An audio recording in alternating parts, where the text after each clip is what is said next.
Hola tout le monde, je suis très contente de vous retrouver aujourd'hui pour une nouvelle vidéo. On va parler cheveux. Donc pour celles et ceux qui ne me suivent pas depuis longtemps sur la chaîne, c'est très mal et il faut vous abonner déjà. Mais vous avez dû louper l'info. Mais en gros, de base, j'étais comme ça. Je suis passée comme ça. Et puis j'ai fini comme ça. En gros, c'est ce que vous voyez là maintenant. Donc, ça en l'espace de genre un mois, même pas. Vous l'aurez compris, aujourd'hui on va se parler de changement capillaire, de comment j'ai fait et comment je fais aujourd'hui pour entretenir parce que c'est beaucoup de taf. Donc cette vidéo va vous servir si vous voulez passer de brune à blonde comme moi, ou si vous êtes blonde et que vous souhaitez entretenir votre blond pour qu'il soit froid et qu'il n'y ait pas de reflets jaunes dégueux. Là je viens de refaire une bêtine, c'est toujours pas optimal, peu importe. Et surtout que vous souhaitez redonner un petit peu vie à votre cheveu complètement défoncé. Donc ce sera une vidéo un petit peu multifonction, j'espère qu'il vous aidera si vous êtes dans l'une des situations. En attendant, n'hésitez pas à me donner en commentaire vos petits tips. Vous l'avez déjà fait sur Instagram une fois que je suis sortie de chez le coiffeur pour la première fois, où je vous ai demandé des petits conseils, vous m'avez sauvé la life, vous m'avez conseillé des produits de ouf qui m'ont bien aidé, donc merci beaucoup. Donc en gros l'histoire c'est que j'ai des brunes normales mais j'avais quelques petits reflets un peu plus clairs machin sur les pointes et tout. Enfin si vous me suivez depuis un moment vous connaissez mes cheveux etc. C'était un peu... Enfin c'était joli mais je trouvais ça pas hyper régulier etc. Et d'un coup j'ai pété un câble. Je suis allée chez le coiffeur pour une OP avec une marque. Et j'ai pété un câble. Je lui ai dit écoute j'en ai marre d'avoir des reflets un peu irréguliers dans les cheveux, je veux un truc drastique, je veux changer de tête, je fais souvent ça. Je pète souvent un câble comme ça quand genre il se passe un truc dans ma vie, j'ai un changement dans ma vie et plutôt que d'avoir juste ce changement est accompagné d'un changement. C'est toujours comme ça. Bref, j'ai pété un câble, je me suis dit vas-y je vais tenter un truc, peut-être que je vais regretter ou pas, j'en sais rien, mais je vais tenter un truc, je vais changer de tête. Du coup je suis allée chez un coiffeur qui s'appelle Le 4 Maison de Coiffure qui est situé vers République dans Paris pour celles et ceux qui connaissent, qui a fait la première étape qui est la plus compliquée quand même parce que tu obtiendras jamais un résultat de ouf parfait dès le premier passage chez le coiffeur quand tu as les racines comme ça, on est bien d'accord, et que tu veux passer à un blond un peu polaire. Sachez que ça défonce les cheveux dans tous les cas, c'est des décollos, c'est des trucs, donc c'est jamais bon pour les cheveux. Faut le savoir avant de le faire quand même, hein. C'est un kiff que tu te fais. Moi c'est ce que je me suis dit, je sais que ça va me tuer les cheveux, j'ai envie de changer de tête, j'ai besoin de ça.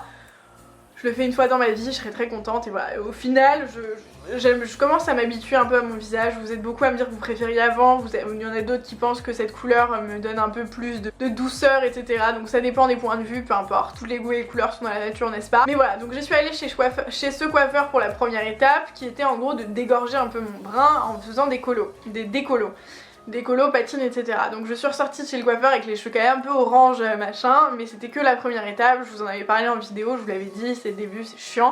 Donc voilà, ensuite je suis allée chez une seconde coiffeuse que vous m'avez conseillé sur Instagram, donc merci beaucoup, j'ai beaucoup de chance de vous avoir, vous sauvez la life à chaque fois, et vous m'avez conseillé la coiffeuse Jess Morado qui fait ça chez elle, et donc je suis allée la voir et clairement c'est canon ce qu'elle m'a fait, je vous le conseille 1000 fois. Donc ces coiffeurs se sont occupés de ma couleur de cheveux.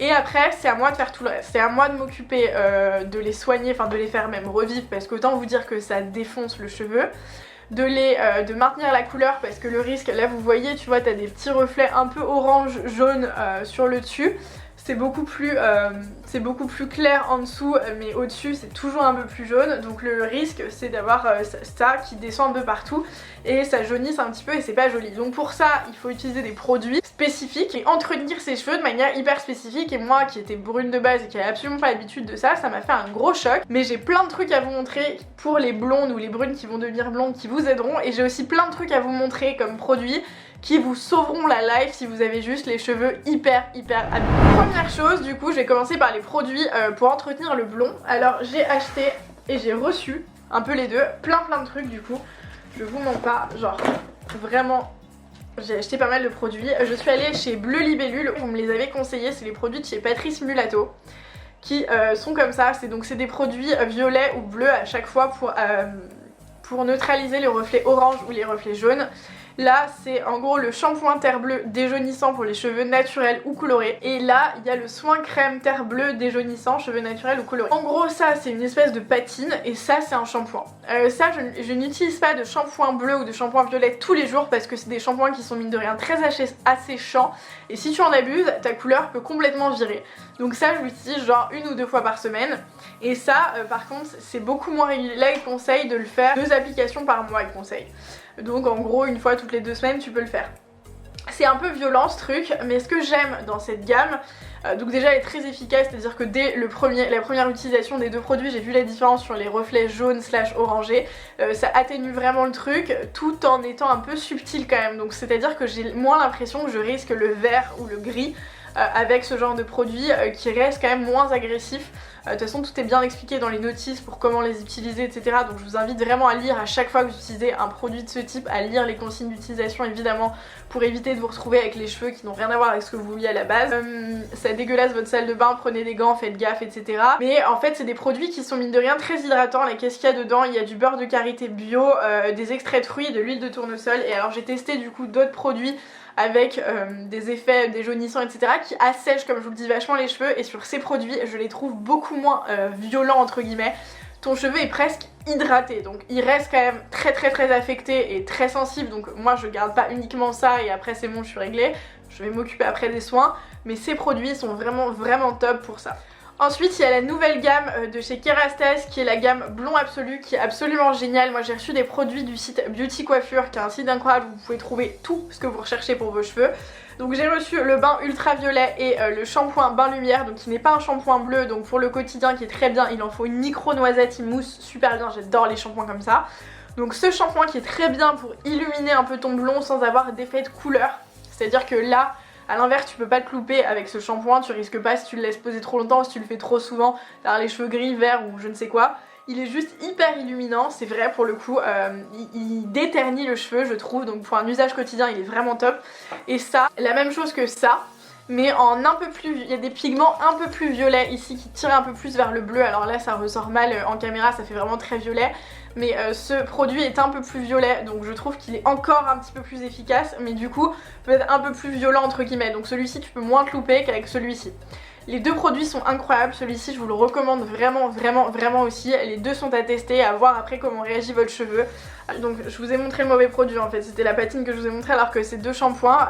Les deux sont hyper efficaces, sauf que celui-ci je vous l'ai dit est un peu plus peut-être agressif, c'est entre une patine et un masque pour moi celui-ci. Il est un peu plus épais sur la consistance. Ton shampoing bleu tu l'utilises pas tous les jours mais une fois par semaine ou en rotation, tu vois, tu utilises une fois celui-là, une fois celui-là, une fois celui-là, bref t'as compris.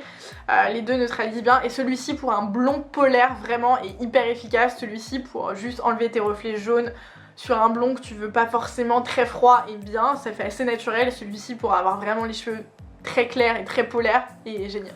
Ensuite, avant de tester ces produits, je m'étais acheté sous vos conseils sur Instagram, vous m'aviez conseillé cette patine que vous pouvez trouver en supermarché, donc qui coûte moins cher que les produits que je vous ai présentés. Ce produit coûte, je pense, il me semble, une dizaine d'euros. C'est un produit de Sange blond californien. C'est une patine, donc c'est un peu le même effet que ce produit là, c'est une espèce de masque / couleur. Donc en gros quand tu le mets, tu le laisses poser, celui-ci tu le laisses poser un peu plus longtemps que ça. Elle m'a beaucoup aidé, elle coûte pas très cher, mais j'alterne du coup un peu entre ces deux là. Celle-ci est quand même plus, elle est quand même plus violente. En fait celle-ci est plus violente sur l'aspect de ton cheveu au final. Sur la couleur je vois pas énormément de différence entre les deux, pour être hyper honnête. En revanche, sur l'aspect du cheveu après, ton cheveu est quand même plus jolie gueule avec celui-ci qu'avec celui-ci. Après je pense que vraiment ça dépend de vos cheveux, de votre type de cheveux, de à quel point il est mort ou pas, de le pigment que vous avez dans votre cheveu de base, et ça dépend de plein de choses, ça aura pas le même effet. Le mieux c'est quand même que vous testiez vous-même pour pouvoir vous faire votre propre avis. Moi je vous donne mon avis avec ma base de cheveux, la couleur que je veux, la couleur que j'ai, ce genre de choses, et puis bon après vous prenez. Maintenant je vais vous parler de ce que j'utilise pour soigner mes cheveux au global. Donc là ça pourra servir aux blondes et aux personnes qui sont pas forcément blondes d'ailleurs, qui ont juste besoin de sauver leurs cheveux un peu en profondeur. Petit disclaimer auparavant, évidemment c'est des produits pour la plupart bourrés de silicone, évidemment c'est qu'en surface, j'en ai conscience. Évidemment il faut utiliser des produits bio au max pour pas vous mettre de merde dans le cheveu parce que votre cheveu est mort et en fait vous pouvez pas le ressusciter, il faut couper, on va pas se mentir. Mais là pour le moment c'est juste réparer les dégâts en surface pour ressembler à quelque chose. De manière hyper transparente, j'ai hyper conscience de ça, donc me dites pas mais t'es au courant qu'ils sont morts, oui je le sais. Donc il y a forcément, mon premier conseil ça va être de couper vos cheveux, couper vos pointes de manière progressive si vous voulez pas un changement trop brutal. Moi je coupe depuis que j'ai fait je coupe ça à chaque fois, comme ça ils peuvent repousser sur de meilleures bases, de toute façon ils vont se casser ou ils vont tomber tout seuls, donc voilà. donc couper un peu régulièrement. En attendant, pour sauver un petit peu les dégâts, j'utilise et j'adore cette gamme que je connais depuis de nombreuses années, la gamme Macadamia Natural Oil. Pareil, j'ai reçu du site Beauty Coiffure mais que j'ai déjà acheté 1000 fois moi de mon côté. Enfin, c'est des produits que je connais. J'ai pas le masque là, mais le masque est incroyable. Je pense que c'est mon produit favori de la gamme. Il est vraiment hyper hydratant. Ils ont une odeur incroyable ces produits, ils ont beaucoup de contenance donc ils durent très longtemps, je crois, ouais, 300 ml chacun, j'ai le shampoing et l'après-shampoing ici. Le masque pareil, il dure vraiment pas mal de temps, le masque est un peu épais, l'après-shampoing est pareil un peu épais. Moi ce que j'aime faire, alors là j'ai fini mon après-shampoing à l'olive dont je vous parle dans plusieurs vidéos de chez Garnier Ultra Doux. J'aime beaucoup appliquer soit des masques soit des après-shampoings sur cheveux presque sec ou alors lavé mais bien essoré. J'applique beaucoup d'après-shampoing que je fais pénétrer, genre je prends ma mèche, je mets de l'après-shampoing, je fais bien pénétrer, je mets une petite serviette et ou autre chose, un petit chiffon un peu en satin pour pas abîmer les cheveux et je laisse pénétrer une nuit si je peux, sinon au moins quelques heures, et vraiment je vois l'effet sur mes cheveux. C'est peut-être que en surface toujours, mais ça donne un aspect beaucoup plus vivant à ton cheveu. D'un point de vue hyper esthétique, c'est hyper efficace. Je me suis aussi acheté, donc ça c'est quand j'étais en Tunisie et j'étais partie sans vraiment prendre de produits pour les entretenir, donc j'ai acheté ça en pharmacie, je sais pas si elle est commercialisée partout. C'est une émulsion quotidienne nutritive de chez Nutricera. Pour les cheveux très secs et les pointes cassantes et abîmées. C'est une espèce de crème qui est un peu épaisse que moi j'applique sur cheveux humides, donc je mets vraiment sur les pointes et que je laisse pénétrer, et ça m'a aussi pas mal assoupli les cheveux, ça m'a quand même sauvé de leur rigidité, ils avaient un espèce d'effet carton. Et ce produit est vraiment pas mal pour toujours la même chose mais donner un effet esthétique beaucoup plus sympa, même s'il n'est pas réparé en profondeur ton cheveu, tu peux sortir tranquillement sans avoir l'impression d'avoir des cheveux absolument horribles. Et la même chose pour ça que j'ai chopé pareil en Tunisie, je pense que vous pouvez le retrouver assez facilement, je sais pas s'il est vendu en France ou au moins sur internet. C'est un produit de chez Schwarzkopf Gliss Hair Repair, c'est une crème en gros que j'applique pareil sur cheveux mouillés, qui m'aide à hydrater un petit peu ses cheveux et à leur donner un aspect un peu plus humain. Sur les produits qui sont moins dégueulasses à appliquer, j'utilise beaucoup d'huile. Je me fais très souvent depuis que j'ai fait ces couleurs des bains d'huile, genre une fois tous les 2 jours quasiment, 2-3 jours je pense, pour les hydrater au max et en profondeur. Et donc j'utilise plusieurs choses, là j'ai de l'huile de coco, l'huile de jasmin, j'ai de l'huile de ricin, bref vous pouvez choper ces trucs sur Aromazone en fonction de là où vous êtes, ou de l'huile de coco vous pouvez la choper en supermarché. Bref, les huiles naturelles et végétales sont incroyables pour les cheveux. Je pourrais vous faire une vidéo dédiée sur mon top 5 des huiles, comment je les utilise, pourquoi, etc. si ça vous intéresse. Là en l'occurrence j'aime appliquer l'huile de ricin à la base, ok c'est bien pour la pousse de cheveux donc sur les racines, mais j'aime aussi l'appliquer sur les longueurs, je trouve que ça hydrate aussi. Pareil pour l'huile de coco que j'applique sur les longueurs et les pointes. Tes cheveux boivent un petit peu le truc et tu te rends compte qu'ils ont besoin de beaucoup d'hydratation. Bref, je teste plein de choses en ce moment, plein de bains d'huile. Ce qu'il faut faire, c'est éviter au maximum les sources de chaleur, évidemment, sans surprise. Moi, quand je ne tourne pas ou quand je n'ai pas un truc où je vais avoir besoin d'avoir une apparence humaine sympa, je n'utilise pas ni de sèche-cheveux, ni de fer à lisser, ni quoi que ce soit. Je les laisse vivre au maximum. Je ne les attache pas au maximum parce que ça casse aussi le cheveu. Évitez de dormir les cheveux mouillés, évidemment ça les casse encore plus. Ça c'est les conseils que j'ai eu d'une super coiffeuse maquilleuse à un tournage qui m'a dit oublie les oreillers en coton qui te cassent le cheveu. Donc pareil, ça peut être une idée à transmettre. Moi j'ai pas encore eu le temps d'aller m'acheter ça, mais elle m'a dit teste les oreillers en satin, donc je vais tester ça. Pour les chouchous, évitez tous les chouchous type vrai élastique, prenez des chouchous en vrai tissu ou genre en type satin, pareil ça évite de casser le cheveu. Évitez de vous sécher les cheveux en faisant comme ça avec votre serviette, ça casse le cheveu. Laissez-les vivre ou alors prenez des serviettes microfibres. Enfin bref, il y a plein de petites astuces comme ça qui servent pour éviter de casser encore plus ton cheveu, de le tuer encore plus, pour le préserver en fait. Donc on oublie les appareils à chaleur, on les hydrate au max avec des produits naturels évidemment si vous pouvez.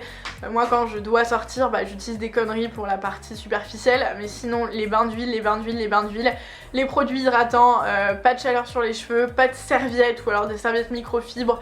on les laisse respirer, on les laisse vivre, on les coupe régulièrement et je pense qu'à force ils reprendront un petit peu vie. En tout cas moi ça fonctionnait avant quand j'avais les cheveux abîmés, donc j'espère que sur le blond ça fonctionnera. Je vois déjà la différence depuis 1 ou 2 semaines, donc je suis très contente. Je vous tiendrai au courant, je vous ferai un petit update sur cette vidéo si jamais ça vous intéresse, dites-moi. Si vous avez des conseils à me donner, évidemment je suis preneuse, donc n'hésitez pas à me dire tout ça en commentaire ou sur Instagram si vous voulez m'envoyer des petites photos des produits que vous utilisez comme vous avez l'habitude de faire, et ça me fait toujours plaisir et vous voyez que finalement je me sers de pas mal de trucs dont vous me parlez. Donc j'espère que ça vous donnera des idées, mais vous aussi vous m'en donnez, donc merci beaucoup pour ça. J'espère que cette vidéo vous aura plu et vous aura aidé. Si c'est le cas, n'hésitez pas à mettre un petit like, ça me ferait très plaisir. Abonnez-vous à la chaîne si ça n'est pas déjà fait pour ne pas rater tout ce qui arrive. Rejoignez-moi un peu partout sur Insta, 21buttons, où vous voulez. Moi je vous retrouve dans une prochaine vidéo très vite, genre vraiment très vite, restez connectés et je vous fais plein de gros bisous. Ciao!